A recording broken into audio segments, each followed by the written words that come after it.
to share with you a little about Mary's shelter, but really to translate that into what you can do for Carried to Full Term.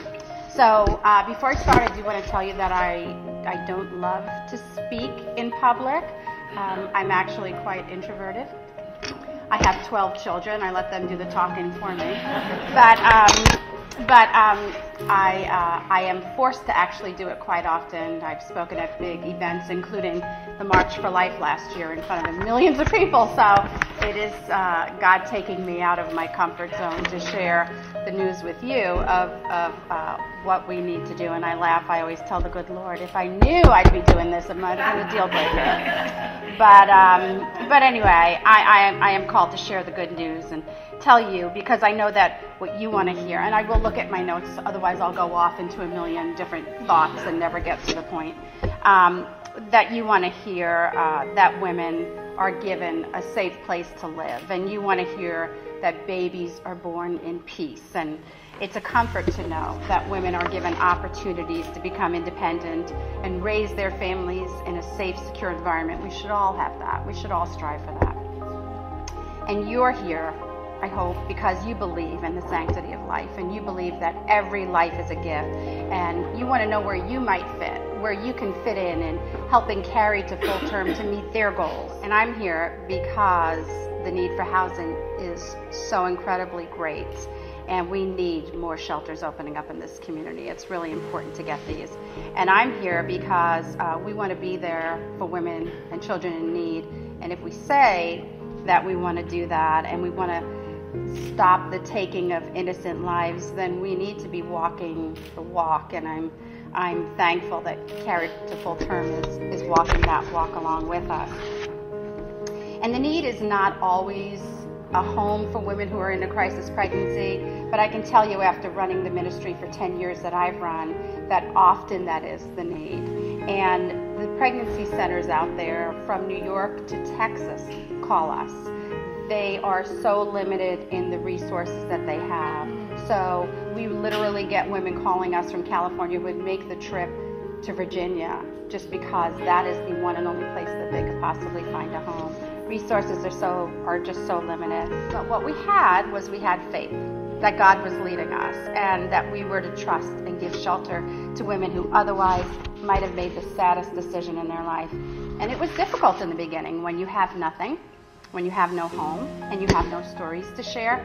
It's kind of hard to go around and ask folks to give you money, to believe your mission is the right mission. And it's just really a great leap of faith, not only for us, but for them.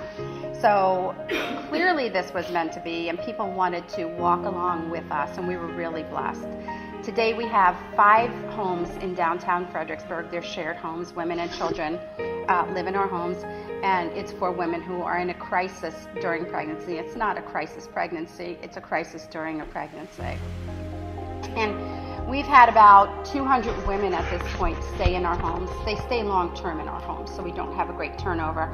And we've had more than that in children. Women who come into our homes can have additional children. I don't know if what the plan is here for that yet, but we take in women.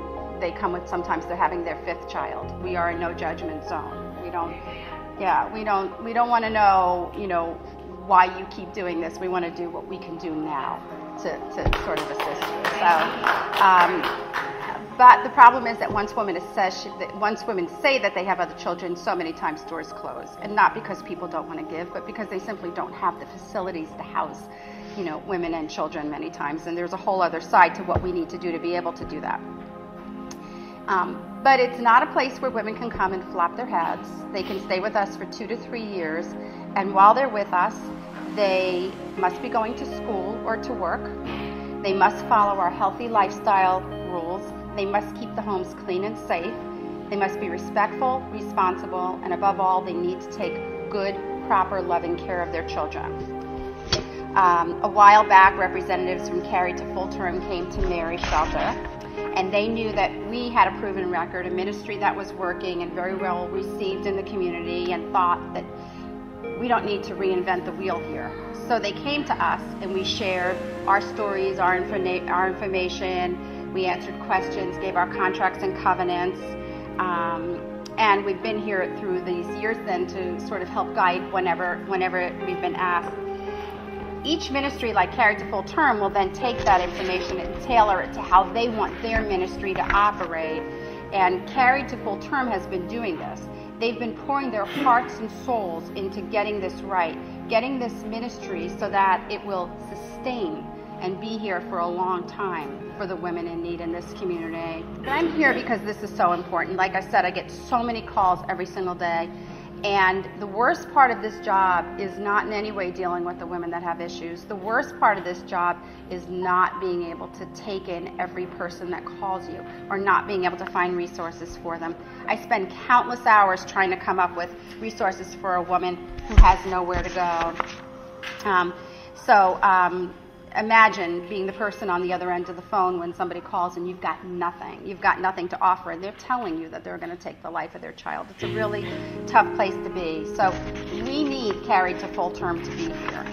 We need the resources, and we need each other. But what they need is they need you. They need you to support them in any way that you can. They need you to spread the word. Really need to do that. You need to go out of this room and you need to spread the word about Carried to Full Term any way you can. Repost things on Facebook. Talk to friends about it. Have a garage sale in their name. Let neighbors come so you can tell them. Whatever you can do, just get the word out. It's like I said, we started in a basement too. 5 shared homes now. This is how it works. You have to spread the word. They need financial support. And they need volunteers, and they need tons and tons of prayer warriors. We couldn't do what we did without all of that, so and they can't either. And I've gotten to know Frances and Kathleen, I've met before, over these years, and I know that the commitment to this ministry is so great. And if everyone else involved even had a fraction of the conviction that these ladies had, if they have a fraction of the commitment that these ladies have, Carried to Full Term will be here for a very long time.